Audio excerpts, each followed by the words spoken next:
नमस्कार, मी अनिता योगेश माळगे, बोरामणी तालुका दक्षिण सोलापूर, जिल्हा सोलापूर। तर मी बोरामणी जिल्हा परिषद गटासाठी मी इच्छुक आहे आणि सगळ्यात महत्त्वाचं म्हणजे माझे मार्गदर्शक आपल्या राज्याचे उपमुख्यमंत्री सगळ्यांचे लाडके भाऊ एकनाथजी शिंदे साहेब, याचबरोबर सचिव मनीषाताई कांदे मॅडम आणि युवकांचे आयडॉल माननीय श्री डॉक्टर श्रीकांत शिंदे साहेब, या सगळ्यांच्या प्रेरणेने एक चांगल्या पद्धतीने काम आपल्या भागामध्ये मी करत आहे। आणि सगळ्यात महत्त्वाचं म्हणजे आपल्या देशाचे पंतप्रधान माननीय नरेंद्र मोदी साहेब, तर ह्यांचं देखील म्हणजे VCच्या माध्यमातून आपल्याला एक चांगल्या पद्धतीने काम करण्याची संधी मिळाली। आणि सगळ्यांसोबत आपले महाराष्ट्राचे मुख्यमंत्री फडणवीस साहेब असतील आणि त्याचबरोबर आपले निर्मलाताई सीतारामन मॅडम असतील, अशा मोठमोठ्या दिग्गज व्यक्तींची प्रेरणा घेऊन आणि दिग्गज व्यक्तींच्या माध्यमातून आपलं काम जे आहे तर आपल्या पूर्ण तळागाळामध्ये पोहोचलेलं आहे।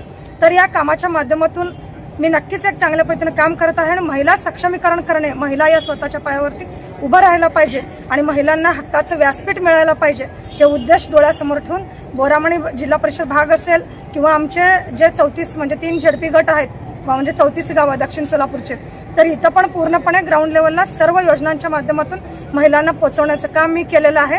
आणि एक हक्काचे हकदार, कारण लोकशाहीला पूर्णपणे आपलं अधिकार जे महिलांना दिलेलं आहे, संविधान जे दिलेलं आहे की 50% महिलांना आरक्षण जे दिलेलं आहे मतदानामध्ये असेल किंवा आरक्षण असेल, तर हिथं पूर्णपणे 50% जे आरक्षण आहे राजकीय ह्याच्यामध्ये हिथं पूर्णपणे कट करण्याचं कारस्थान चालू आहे। तर ह्याच्या माध्यमातून मला नक्की सांगायचं आहे, मी झेडपीला बोरामणी झेडपीला इच्छुक असताना तर मी ज्यांना पक्षात आणले, माजी गृहराज्यमंत्री सिद्धारामजी म्हेत्रे साहेब, तर ह्यांचा पक्षप्रवेश ज्यावेळेस मी शिवसेनेमध्ये घेतले, तर घेतल्यानंतर असं मला आता वाटू लागलं की मीच माझ्या पायावरती स्वतःच्या पायावर धोंडा मारून घेतले। कारण आज त्यांचं जो प्रेम आहे तो फक्त तर त्या म्हणजे प्रेमावरती साहेबांचा जीव म्हणजे अडकलेला आहे। त्यामुळे इथं पूर्णपणे लाडक्या बहिणीचं पत्ता कट करण्याचं काम सध्या सुरू आहे। आणि सर्वात महत्त्वाचं, काल आपल्या महाराष्ट्राचे उपमुख्यमंत्री एकनाथजी शिंदे साहेबांनी जिल्हा परिषद पंचायती समिती संदर्भात मुंबईमध्ये बैठक बोलावली होती, तर त्या बैठकीला मी स्वतः हजर होते। तर त्या बैठकीला आपले उद्योग मंत्री उदय सामंत सर, शिंदे साहेब, श्रीकांत दादा यांनी स्वतः होते, आपल्या जिल्ह्याचे पण पदाधिकारी उपस्थित होते। पण या सर्व पदाधिकाऱ्यांसमोर आणि साहेबांसमोर मी एकच प्रश्न मांडले की साहेबांचे 9 झेडपी गट आहेत, 9 मधले त्यांनी 8 लढू दे, पण बोरामणी जिल्हा परिषद गट तुमच्या लाडक्या बहिणीला सुटायला पाहिजे आणि हे स्वतः तुम्ही हमी द्या। तर साहेबांनी लगेच तिथं पूर्णपणे म्हणले की बोरामणी झेडपी गट आणि तर त्यांना द्या। अशा पद्धतीने बोलल्यानंतर संध्याकाळी 11 वाजता आमच्या म्हणजे पक्षाचे सोलापूरचे संपर्क प्रमुख कदम साहेबांनी बी फॉर्म माझ्या हातात दिले, बोरामणी पंचायत समिती गण आणि झेडपी गणाचे बी फॉर्म हातात दिल्यानंतर हे फॉर्म येणार आहेत असं तिथल्या अधिकाऱ्यांनी बोलले। तुम्ही बसा 10 मिनिट म्हणून बोलले, पण 10 मिनिट म्हणता म्हणता 1 तास झालं। नंतरने आमच्या जिल्ह्यातील काही कटकारस्थानी लोक डायरेक्ट पक्षाच्या सचिवांना कॉल केले आणि वेगळ्या पद्धतीने बोलून आणि त्यांचा पत्ता कट कशा पद्धतीने करता येईल हे षडयंत्र खूप मोठ्या प्रमाणाने रचलं गेलं।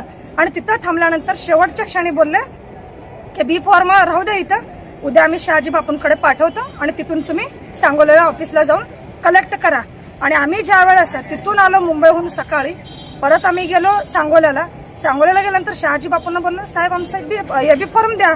मग बोलल्यानंतर थांबा म्हणून बोलले आणि साहेब म्हेत्रे साहेबांना फोन लावले, तर साहेब म्हणले जर अनिता माळगेला बोरामणी जिल्हा परिषद गट जरा दिलात तर मी पूर्णपणे त्या 9 झेडपीच्या प्रक्रियेमधून मी बाहेर पडतो। हे म्हणजे एक हुकुमशाही पद्धतीनं पूर्णपणे एक दबाव गट किंवा दबाव आणायचं काम साहेबांनी करत आहेत। आणि इथं लाडक्या बहिणींना न्याय तर दूर, एखाद्या माझ्यासारख्या सर्वसामान्य ग्रामीण भागातील महिलांसाठी झटणाऱ्या महिलांवरती अन्याय करून इथं पूर्णपणे लाडक्या बहिणीचा पत्ता कट करण्यात आलेला आहे। आणि हे माझं म्हणजे अपमान नाही, समस्त महिला वर्गांचा अपमान आहे। आणि आज एक महिला काय करू शकते हे वेळ आल्यानंतर नक्कीच कळेल, कारण एक नारी सप्य भारी। आणि हे सर्व करत असताना आम्ही इच्छुक म्हणून म्हणत असताना आमच्यांवरती डायरेक्ट जीवे मारण्याची धमकी, ह्यांना उडवतो म्हणून धमकी, गाडीने खलास करतो म्हणून धमकी, ह्याला पूर्णपणे त्यांच्या ऑफिसमध्ये बोललेलं आमच्याकडे ऑडिओ पण आहे, व्हिडिओ पण आहे। आम्ही उद्याच्या उद्या पत्रकार परिषद घेऊन हे सर्व व्हायरल नक्कीच करणार आहोत आणि नक्कीच हे षडयंत्र कशा पद्धतीने महिलांच्या विरोधात रचलं जात आहे कारण एका झेडपी गणासाठी म्हणजे एक अनिता माळगे एवढ्या सगळ्यांना भारी पडली, हे खरोखरच महिलांचं मी एक हे म्हणून समजते. आणि आमच्या सगळ्या महिला एकत्रित आलेत. आगे बढो ताई, पीछे खडे हम सभी बहिणा. आणि आज शिंदे साहेबांनी सुद्धा ग्रीन सिग्नल दिल्यानंतर आज वरिष्ठांचा आदेश झुगारून साहेबांनी इथं पूर्णपणे हुकुमशाही चालवलेला आहे. साहेबांसोबत आमच्या पण पक्षातील काही लोक आहेत, ते सुद्धा साहेबांच्या ह्याला खत पाणी घालत दुसऱ्या तालुक्याचे येऊन इथं आमच्या तालुक्यामध्ये येऊन नाही ते उठा ठेवा करून आम्हाला पूर्णपणे कमी लेखायचा प्रयत्न करत आहेत. आणि सगळ्यात महत्वाचं म्हणजे का, कारण माझं शिंदे साहेबांचं अगदी जवळचं नातं आणि आज साहेबांशी डायरेक्ट कॉन्टॅक्ट आणि आज श्रीकांतदादांशी डायरेक्ट कॉन्टॅक्ट हे कुठंतरी त्यांना डोक्यामध्ये खूप लागलंय. कारण ही एक महिला उद्या चालून माझ्या पायातली अडथळा बनू शकेल, त्यामुळे हे षडयंत्र रचलं जात आहे. आणि आज पूर्णपणे झेडपी गणाच्या माध्यमातून बोरामणी जिल्हा परिषद गटाच्या माध्यमातून आज माझं जर ह्याने जर पत्ता कट करायचं जर काम करत असेल तर संपूर्ण लाडक्या बहिणी पूर्ण महाराष्ट्राची सत्ता उलटापालट केली तर कसं काय होईल येणारा वेळच ठरेल. आणि उद्या पूर्णपणे आम्ही प्रेस कॉन्फरन्स घेऊन सगळं काय असेल तर डिटेल मीडिया समोर सादर करणार आहे.